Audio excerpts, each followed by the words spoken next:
Hello everyone, आज मैं आपको एक क्या करा रही हूँ, इसमें एक पैराग्राफ करा रही हूँ, अनसीन पैसेज। ठीक है, तो ये अनसीन पैसेज का मैं आपको शुरू से ही, अब आप नए नए 10th में से आए हैं तो आपको ट्रिक पता होनी चाहिए कि आपको बोर्ड के एग्ज़ाम में एक अनसीन पैसेज को कैसे जल्दी कंप्लीट करना है और बिल्कुल करेक्टली करना है। ठीक है, तो उसका एक शॉर्टकट मेथड कि अभी से अगर आप प्रैक्टिस करोगे तो आपको प्रॉब्लम नहीं आएगी एग्ज़ाम में। ठीक है ना, तो देखो ये जो पैराग्राफ आपको एक पेज का पैराग्राफ मिला है, तो इतना ही आपको एक पैराग्राफ आएगा। एग्ज़ाम में 2 पैराग्राफ्स आएंगे। ठीक है ना, तो एक पैराग्राफ जैसे हमने ये ले लिया क्लासरूम असाइनमेंट 3 का। ठीक है, क्योंकि इस टाइप के पैराग्राफ्स आते हैं, मैंने इसलिए ये चॉइस किया है। अब देखो इसमें आप क्या करोगे, सबसे पहले मैंने आपको वीडियो में पहले भी बता रखा है, रीडिंग सेक्शन में जब आप करोगे तो आप पहले एक बार क्वेश्चंस के ऊपर क्या करोगे, एक बार क्वेश्चंस देख लेना। ठीक है ना, सबसे पहले क्या काम करना है आपको, पहले क्वेश्चंस पढ़ लेने हैं। तो अब देखो इसे क्वेश्चंस देख लो पहले आप। तो when you start seeing the questions, तो आप देखो पहला वर्ड जो आपको ऐसे दिखेगा, यहाँ पर लिखा है the initial use of computers was made in which of the following fields. तो ये आप अपने दिमाग में रखना है, जब आपका आंसर वो पैराग्राफ पढ़ रहे होंगे तो ये स्टार्टिंग का क्वेश्चन तो पैराग्राफ फर्स्ट में मिल जाएगा। ठीक है ना, तो आप इसके अकॉर्डिंगली आप अपने दिमाग में क्वेश्चन के अकॉर्डिंगली आप पैराग्राफ को पढ़ते रहना, तो आपका टाइम वेस्ट कम होगा। ठीक है, तो इसमें लिखा इनिशियल यूज़ ऑफ कंप्यूटर्स, तो अपने दिमाग में रख लो कि कंप्यूटर्स का इस्तेमाल पहले कहाँ होता था। इनिशियल का मतलब क्या हुआ, पहले। तो इसका अंदर कि आपको ये ढूंढना होगा पहले क्वेश्चन में ये कंप्यूटर्स का इस्तेमाल पहले कहाँ होता था। ठीक है ना, दूसरा क्वेश्चन या देखो इसमें on the basis of the paragraph 2, तो जब पैराग्राफ 2 पढ़ रहे होंगे तो आपको क्या ध्यान में रखना है, which of the following can be consider to be most probably true, कि कौन सी बात सच है। तो इनमें से कुछ में कुछ पढ़ लो आप। Bernard-Lee had little interest in electronics, was initially interested in studying science. ऐसे करके study prove to be a disaster for him. Science की जो स्टडी थी डिज़ास्टर हुई। Interest in computers from his parents, तो कुछ ऐसे फटाफट से पढ़ लिया। उसके बाद नेक्स्ट देख लो, which of the following statements do you think Bernard Lee in all likelihood could have made as a school boy. तो वो स्कूल बॉय था तो वो क्या सोचता था, तो अपने दिमाग में ये देखना, तो तब आप इसका आंसर जल्दी से दे पाओगे। जब आप मतलब आएगा पैराग्राफ जिसमें स्कूल बॉय के बारे में बता रहे होंगे, तो आप उसको ध्यान में रखना कि स्कूल बॉय के बारे में क्वेश्चन था कि भाई वो स्कूल के बॉय के तरीके से क्या सोचता था। ठीक है ना, तो ये तीसरा क्वेश्चन आपके दिमाग में ये फीड हो गया। Which qualities of Berners Lee personality does paragraph 3 reveal. तो याद रखना जब पैराग्राफ 3 पढ़ रहे हो तो उसकी पर्सनैलिटी कैसी थी वो दिमाग में रखना। इसी तरह से according to Berners Lee's website the web was intended to, तो ये भी अपने दिमाग में बस क्वेश्चन पढ़ लिया ना, क्योंकि उसका जो उसने वेब सीरीज़ का बनाया, वेब जो उसने वेबसाइट जो बनाई उसका क्या मतलब वो किस इंटेंशन से बनाई, क्या मन था उसका बनाने का।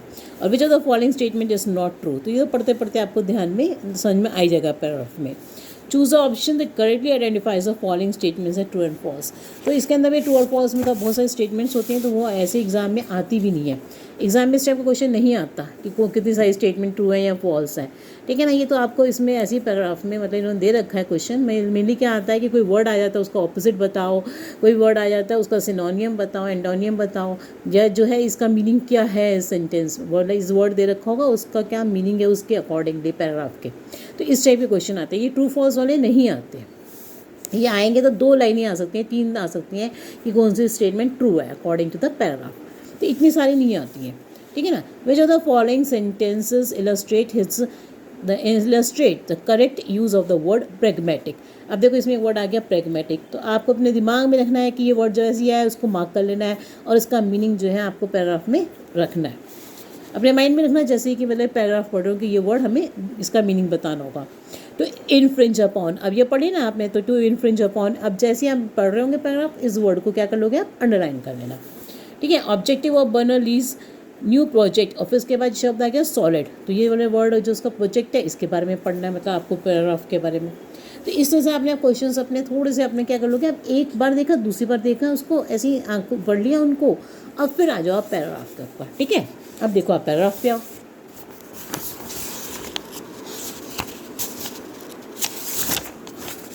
देखो हम स्टार्ट करते हैं। अब पैराग्राफ आप रीड करना शुरू करो। देखो Sir Tim Berners-Lee, a physicist working in Switzerland, transformed the internet from an isolated collection of academic and military computer systems. तो देखो ये यहीं पर आ गया स्टार्टिंग से ही कि उसने ट्रांसफॉर्म कर दिया. जो बर्नरली था वो फिजिक्स था, वर्किंग इन स्विट्जरलैंड में काम कर रहा था. ट्रांसफॉर्म्ड द इंटरनेट, उसने इंटरनेट को क्या कर दिया, ट्रांसफॉर्म कर दिया. कहाँ से? From an isolated collection. Isolated का मतलब क्या होता है ना, जो एकदम क्या हुआ, मतलब एक जगह फ्रोज, जो मतलब जहाँ पे बस उतना ही रुका हुआ, सीमित हो एक जगह पे. तो कहाँ पे सीमित था? Collection of academic and military computer systems. तो academic and military computer systems, तो आपका आंसर पहला आ गया ना कि कहाँ तक के था लिमिटेड, एकेडमिक और मिलिट्री तक के ही लिमिट था. तो आपने जब पहला क्वेश्चन पढ़ा था ना, तो आपका ये था ना उसमें क्वेश्चन में कि कहाँ तक वो जो है आइसोलेटेड था, या कहाँ तक के वो कंप्यूटर्स जो है यूज़ होते थे, किस में, टू एन इंटरनेशनल नेटवर्क. तो फिर वो जो है लेकर आए, ये जहाँ ये आइसोलेटेड था ये सिर्फ यूज़ होता था एकेडमिक और मिलिट्री कंप्यूटर सिस्टम्स में. फिर इन्होंने बढ़ाया इसको, इंटरनेशनल नेटवर्क पर लेके आए, द वेब. तो क्या करा, वेब आ गया, ठीक है ना, वेबसाइट्स से वही. अ ग्राउंड ब्रेकिंग इनोवेशन, तो ये क्या थी, बहुत ज़बरदस्त इनोवेशन थी. It change the world for ever, पूरा वर्ल्ड बदल गया इससे. मोर देन 30 ईयर्स लेटर, 30 साल के बाद, the Berners-Lee is unhappy with how his creation is being used by the tech giants. मगर अब उनको 30 साल बाद क्या लगा कि ये जो उन्होंने मतलब इन्वेंशन की थी वो टेक जॉइंट्स ने जो है उसका गलत यूज़ करना शुरू कर दिया है. And he plans to make a come back. और उसको मतलब ये फील हो रहा है कि टेक जॉइंट्स कौन सी है, मतलब बड़े बड़े टेक कंपनीज़ हैं, जैसे ये हमारे टेक महिंद्रा, ये इन्फोसिस, ये सब बड़ी बड़ी क्या है, ये आईटी कंपनीज़ जो हैं, ये बड़ी बड़ी टेक कंपनीज़ हैं. तो ये टेक जाइंट्स जो हैं ये क्या कर रहे हैं, ये अपने पर्सनल यूज़ कर रहे हैं इनका. And he plans to make a come back, और वो चाहता है कि हम वापस जो है मैं कम बैक करूँ. कैसे? By rebuilding the internet and making it more secure. इस इंटरनेट को ज़्यादा सिक्योर करने के लिए, मतलब जैसे कि लोग क्या कर रहे हैं, मतलब कि इसमें साइबर क्राइम जैसे चल पड़ा है, मतलब इसका गलत यूज़ भी हो रहा है इसको ज़्यादा वो करने से, है ना. His parents worked on the world's first commercially built computer. तो उसके जो पेरेंट्स थे वो क्या यूज़ करते थे, पहले कमर्शियली बिल्ड कंप्यूटर पे काम करते थे. फेरेंटी मार्क 1, जिसका नाम क्या था, फेरेंटी मार्क 1 कंप्यूटर का नाम था ये. After graduating from a school, Berners-Lee opted to study science. अब जब उन्होंने ग्रेजुएशन कर ली, मतलब कि क्योंकि बड़े जहाँ बाहर के देशों में जो है 10th क्लास को ग्रेजुएशन कहते हैं, तो जब उन्होंने वो कर ली, अपने स्कूल से ग्रेजुएट हो गए, तो Berners-Lee opted to study science at Oxford University. तो उन्होंने सोचा कि मैं साइंस लेता हूँ ऑक्सफोर्ड यूनिवर्सिटी से. He thought it might be more practical to study science. देखो अब आपको दिमाग में होगा, पीछे क्वेश्चन में आया था ना कुछ ऐसे ही, तो ही उसके अकॉर्डिंग ही अब इसको आप पढ़ना, जब रीड कर रहे होंगे तो इसके अकॉर्डिंग ही आप रीड करना कि क्वेश्चन में कुछ था इससे लिंक्ड. तो he thought it might be more practical to study science. तो उसने सोचा कि साइंस को पढ़ना बड़ा प्रैक्टिकल होगा मेरे लिए. क्यों? As it combined his interest in electronics and maths. क्योंकि उनका इंटरेस्ट किस में था, इलेक्ट्रॉनिक्स और मैथ्स में था. तो उन्हें लगा कि अगर मैं साइंस लूँगा तो मेरे लिए ये यूज़फुल होगा. ठीक है ना. आगे, in fact it turn out to be more than just a pragmatic choice. अब देखो एक वर्ड आपको बताया था ना पीछे, प्रेगमेटिक है, तो उसको मार्क कर लो कि ये वर्ड यहाँ पर आ रहा है. तो in fact it turn out to be more than just a pragmatic choice. ये एक प्रेगमेटिक चॉइस से भी बहुत ज़्यादा था, अच्छा था. क्यों? As it open up a world of knowledge for him. क्योंकि इससे तो उस साइंस लेने से उनका जो है वर्ल्ड ऑफ नॉलेज और भी बहुत बड़ा बढ़ गया. तो जो ये वर्ड आया देखो, जस्ट अ प्रेगमेटिक. तो प्रेगमेटिक का मतलब ये होता है, इसके अगर आपको मीनिंग नहीं पता तो आप थोड़ा सा आइडिया लगाओ कि प्रेगमेटिक, मतलब प्रैक्टिकल नॉलेज, थियोरेटिकल प्रैक्टिकल. तो जो ये प्रैक्टिकल नॉलेज कहते हैं हम इसको, प्रैक्टिकल नॉलेज ज़्यादा थ्योरी से. तो इसका ना हुआ it was more than just a practical knowledge ज़्यादा हो गई than a theoretical choice as it opted. क्योंकि ये प्रैक्टिकल चॉइस उन्होंने मतलब सोचा नहीं था कि मैं साइंस लेने के बाद मेरे को इतना फ़ायदा होगा. When he was 11, अब वो जब क्या थे, 11 साल के थे, तो इसका मतलब कि वो अभी टीनेजर नहीं बने थे. तो when he was 11, Berners-Lee went to school located between two railway tracks. तो वो जो है उनका जो स्कूल था, वो स्कूल में जाते थे जो कहाँ पे लोकेटेड था, 2 रेलवे ट्रैक्स के बीच में लोकेटेड था. ठीक है ना. He used to encounter a lot of trains on his way. तो उनको रास्ते में बहुत सारी ट्रेन्स मिलती थी. And he started train spotting and activity of watching trains. तो उन्होंने क्या करना शुरू कर दिया, ट्रेन स्पॉटिंग करनी शुरू कर दी, and activity of watching trains, और ट्रेन को क्या करना शुरू कर दिया, वॉच करना शुरू कर दिया, ध्यान से देखना शुरू कर दिया, मतलब कौन सी ट्रेन जा रही है, कितने इंजन है, ऐसे करके ऑब्जर्व करना शुरू कर दिया, and writing down the numbers each engine has, और उन नंबर लिखने शुरू कर दिया कि इस ट्रेन में इतने इंजन हैं। When he was in college, जब वो कॉलेज में थे, he even made a computer out of an old television set। तो उन्होंने एक पुराने टीवी से क्या बना लिया था, कंप्यूटर बना लिया था जब वो कॉलेज में थे। He thought the set from a repair shop। तो उन्होंने वो बॉट किया था, वो ख़रीदा था, जो था टेलीविज़न सेट कहाँ से, एक रिपेयर शॉप से ख़रीदा था और उसका कंप्यूटर बना दिया। And assembling the computer cost him only 5 pounds. तो उनको सिर्फ 5 पाउंड्स में ही उनका वो टीवी से कंप्यूटर असेंबल हो गया। While working at the European laboratory, अब जब यूरोपियन लेबोरेटरी में वो काम कर रहे थे, किसके साथ, फॉर पार्टिकल फिज़िक्स के लिए, सर्न इन जेनेवा स्विट्ज़रलैंड में जो है, 25-year-old Berners-Lee began tinkering with a software programme. वो कितने साल के हो गए थे, देखो 25-year-old हो गए थे। तो Berners-Lee began tinkering with a software program to connect the world. तो टिंकरिंग मतलब शुरुआत हो गई, उनके दिमाग में खटकना शुरू हो गया कि एक ऐसा प्रोग्राम होना चाहिए, software program to connect the world, जिससे सारा वर्ल्ड एक साथ क्या हो सके, कनेक्ट हो सके। He worked with Belgian systems engineer Robert कैलियन।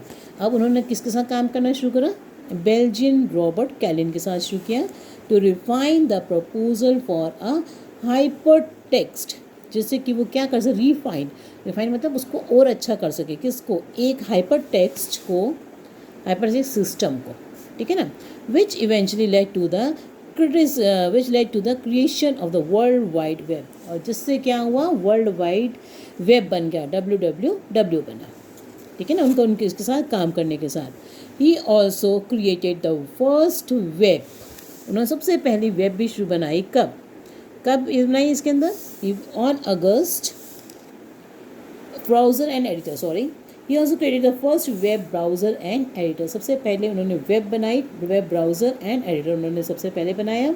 The world's first website, सबसे पहली जो वेबसाइट थी, HTTP InfoCern CH was launch on August 6, 1991। तो ये डेट भी कहीं उसमें है, किसी क्वेश्चन में, तो इसको भी ऐसे आप मार्क कर लो, है ना। आगे, तो it explain the world wide web concept and gave users an introduction to getting started with their own websites. Right from the start, Berners-Lee recognized the web could either be a boon or ban। तो उन्हें पता चल गया था कि जो हम बना रहे हैं WWW, या तो वो क्या होगा, उसके बून भी हो सकती है और बैन भी हो सकता है। तो बून और बैन, देखो इंपॉर्टेंट वर्ड्स लग रहे हैं ना। तो बून क्या होता है, या तो वो बहुत अच्छी भी हो सकती है, और बैन मतलब क्या हो रहा है, बहुत ज़्यादा दुबराइयों वाली भी हो सकती है, जिसके बहुत ज़्यादा क्या नेगेटिव इफेक्ट्स भी हो सकते हैं। तो according to his website, Berners-Lee hopes that the web can be used as a communication tool and can help people understand each other। उन्हें लगा कि ये जो है वेब जो है क्या होगा, एक कम्युनिकेशन टूल की तरह हो सकता है, which can help and understand people, मतलब लोग जो है एक दूसरे को आसानी से पूरे वर्ल्ड में एक दूसरे की वो समझ सकेंगे, ठीक है ना। Over the last few years, however, there have been many instances of big tech companies using the internet to infringe upon the privacy of their users। तो देखो infringe भी वहाँ पे क्वेश्चन में वर्ड था, तो आप अपने दिमाग में जब पढ़ रहे होंगे तो अपने इसको हाथों हाथ मार्क कर लो कि यहाँ पे infringe है, उसमें एक क्वेश्चन था, उसमें था ये वर्ड, है ना। Over the last few years, अब कुछ सालों से, however, there have been many instances, बहुत सारे instances हुए हैं, of big tech companies, बड़े बड़े टेक कंपनीज के using the internet to infringe upon the privacy of their users। तो उन्होंने infringe किया, infringe का मतलब violate किया है, violate का मतलब ये होता है नुकसान पहुँचाया है, किसको नुकसान पहुँचाया है, प्राइवेसी ऑफ देयर यूजर्स। इसका मतलब कि infringe यही समझ लो कि नेगेटिव एस्पेक्ट में जा रहा है। नहीं भी मीनिंग पता तो आप समझ लेना कि जब क्वेश्चन होगा तो इसमें क्या कह रहे हैं, ये इन्फ्रिंज का मतलब क्या होगा, नेगेटिव होगा, कि जो प्राइवेसी है उसको क्या करा है, उन्होंने ख़राब किया है। Disappointed by this, in November 2020, Berners-Lee announced his comeback with a project to decentralize the internet and secure the users' privacy। तो उन्होंने कहा इसको क्या करना चाहिए, इंटरनेट को डिसेंट्रलाइज कर देना चाहिए, मतलब कुछ बिग टेक कंपनीज के पास ही रहना नहीं चाहिए, मतलब कि फैल जाना चाहिए the internet and secure the users privacy, और जो यूज़र्स हैं इंटरनेट को यूज़ करने वाले उनकी प्राइवेसी सिक्योर रहनी चाहिए। इस न्यू प्रोजेक्ट सॉलिड, अब देखो आगे ना शब्द सॉलिड, तो ये क्वेश्चन में था ना पीछे कि उसका वो जो प्रोजेक्ट है कोई सॉलिड, तो उसके बारे में पूछ रहे हैं, तो अब इसको समझते हुए या कर पढ़ना। तो उसका जो हिज न्यू प्रोजेक्ट था Solid aims to restore the control of the internet. तो क्या काम था उसका जो सॉलिड का कि वो रीस्टोर करे, दोबारा से स्टोर करे किसका, control of the internet to use its users, कि जो यूज़र्स हैं इंटरनेट का कंट्रोल उनके हाथ में ही रहे, बिग टेक कंपनीज के हाथ में ना आए। And redirect the web two his original vision, जो जिस पर्पज़ के लिए बनाई गई थी वेब, वो उसका ओरिजिनल विजन पे ही वापस आ जाए, ना कि वो कुछ कंपनीज के हाथ में रहे, ठीक है ना। Of a democratic and equal network of information, मतलब उसका डेमोक्रेटिक फॉर्म हो कि सब यूज़ कर सकें। ही स्टेटेड ऑन हिज वेबसाइट, तो उसने अपनी वेबसाइट पे कहा that the current web had become, जो अब जो वेब है वो क्या बन चुका है, a driver of inequality and division, कि इसमें क्या आ गई, अब इनइक्वालिटी आ चुकी है और डिवीज़न हो चुका है, मतलब कि जो बिग टेक कंपनीज हैं उसको ज़्यादा यूज़ कर रही हैं, वो मतलब उनकी प्राइवेसी को हर्डर कर रही हैं, तो इस तरह से क्या आ चुका है, इसमें इनइक्वालिटी भी आ चुकी है और डिवीज़न भी आ चुका है। आगे, ही डज़ नॉट लाइक, उसको नहीं अच्छा लगा क्या, the fact that is invention is now being ruled by a handful of tech giants, तो उनको नहीं अच्छा लगा कि उनके इन्वेंशन का यूज़ बड़े बड़े टेक जॉइंट्स ज़्यादा यूज़ कर रहे हैं, who demand personal information from users in exchange for their services, जो अपनी सर्विसेज देते हैं मगर उनकी प्राइवेट इंफॉर्मेशन यूज़र्स की ले लेते हैं, ठीक है ना। तो आप देखो इसके बाद बेस्ड जो क्वेश्चन हैं वो हम देखो कैसे करेंगे, स्टार्टिंग से पढ़ेंगे। The initial use of computers was made in which of the following fields, अभी मैंने स्टार्टिंग में बताया था, पहले पैराग्राफ में आ गया था ना कि वो एजुकेशन एंड रिसर्च और डिफेंस में ही जो है यूज़ कर रहा, पहले पैराग्राफ में करा ना हमने कि वो मिलिट्री और एकेडमिक, तो दो वर्ड आए थे ना एकेडमिक और मिलिट्री, तो एकेडमिक का मतलब क्या होता है, पढ़ाई, एजुकेशन एंड रिसर्च, और जो मिलिट्री है उसका मतलब क्या होता है, डिफेंस फोर्सेस, तो एजुकेशन एंड रिसर्च और डिफेंस फोर्सेस। तो ऑप्शन कौन सा आप लगाओगे, ऑप्शन 2 एंड 3, ठीक है ना। On the basis of paragraph 2 which of the following can be considered to be the most, जो क्या है प्रोबेबली ट्रू, अब कौन सा ज़्यादा ट्रू है पैराग्राफ 2 के हिसाब से। तो हमने जो से पैराग्राफ 2 में पढ़ा था उसमें पढ़ा कि आप जब उसको रीड करोगे तो आपको पता चलेगा कि पहली लाइन में दे रखा था कि उसके जो पेरेंट्स थे वो कंप्यूटर का यूज़ करते थे, पुराने कंप्यूटर का यूज़ करते थे, और उन्होंने साइंस इसलिए ली क्योंकि उनको साइंस में इंटरेस्ट नहीं था, मगर साइंस इसलिए ली क्योंकि उन्हें इलेक्ट्रॉनिक्स और मैथ्स में उसकी यूज़ नज़र आया, क्योंकि उनका इंटरेस्ट किस में था, इलेक्ट्रॉनिक्स और मैथ्स में था। तो आप जब ये पढ़ोगे कि Bernard Lee had little interest in electronics and maths, तो ये गलत है, उनका इंटरेस्ट तो इलेक्ट्रॉनिक्स और मैथ्स में ही था। उसके बाद Bernard Lee's decision to study science prove to be a disaster for him, तो डिज़ास्टर तो नहीं प्रूव किया, उसमें लिखा ना कि it prove to be more, आगे लाइन पढ़ोगे तो आपको समझ में आएगा, उसमें लिखा है it prove to be more than, उसको तो बहुत ज़्यादा क्या हुआ, वो देखो आपको कहाँ से मिलेंगे ये word, it prove to be more than just a pragmatic choice, वो तो उससे भी ज़्यादा अच्छा हुआ उन्होंने जो साइंस ली थी, as it open up a world, क्योंकि उससे क्या हो गया, एक वर्ल्ड आ गया जिसका वेब का, ठीक है ना। आगे देखो, उसके बाद है Bernard Lee inherited his interest in computers from his parents, ये तो कहीं नहीं लिखा कि उन्होंने इनहेरिट किया था, कि उनके पास ये लिखा है कि पेरेंट्स को इंटरेस्ट था उसमें, मतलब पेरेंट्स काम करते थे, तो इसमें से इससे कौन सा बैठता है, Bernard Lee was not initially interested in studying science, पहले उनको इंटरेस्ट नहीं था साइंस में, मगर उन्होंने साइंस ऑप्ट की क्योंकि वो उसको उनको लगा कि इलेक्ट्रॉनिक्स और मैथ्स में वो उसका यूज़ कर पाएंगे। देखो आगे, which are the following statements do you think Bernard Lee in all likelihood could have made as a school boy, तो जब वो स्कूल बॉय थे तो आपने पढ़ा ना 11 साल के थे वो स्कूल जाते थे, तो इसका मतलब हुआ, और वो ट्रेन्स को क्या करते थे, देखते थे, इंजन्स को देखना शुरू कर दिया, लिखना शुरू कर दिया। तो इसमें देखो when will I ever get as a get to see a train, कि मैं कब जो है when will I ever get to see a train, तो उनको तो ट्रेन दिखती थी रोज़, तो ये गलत हो गया। वॉचिंग ट्रेन्स सच अ बोरिंग एक्टिविटी, तो उनको बोरिंग तो नहीं लगती थी, वो तो ऑब्जर्व करते थे और लिखते थे। There goes my favourite engine, तो ये भी नहीं कहा होगा कि ये मेरा फेवरेट है, क्योंकि वो सबको ऑब्जर्व करते थे। One day I will make a computer that will run trains, तो उनके दिमाग में ये जरूर आएगा कि वो एक कंप्यूटर ऐसा बनाएंगे जो कि इन ट्रेन्स के साथ क्या करें, वो इन ट्रेन्स को चलाए, है ना। तो क्योंकि वो कंप्यूटर से ही रिलेटेड थे ना, सब कुछ तो उनका दिमाग उसमें ही चलता था।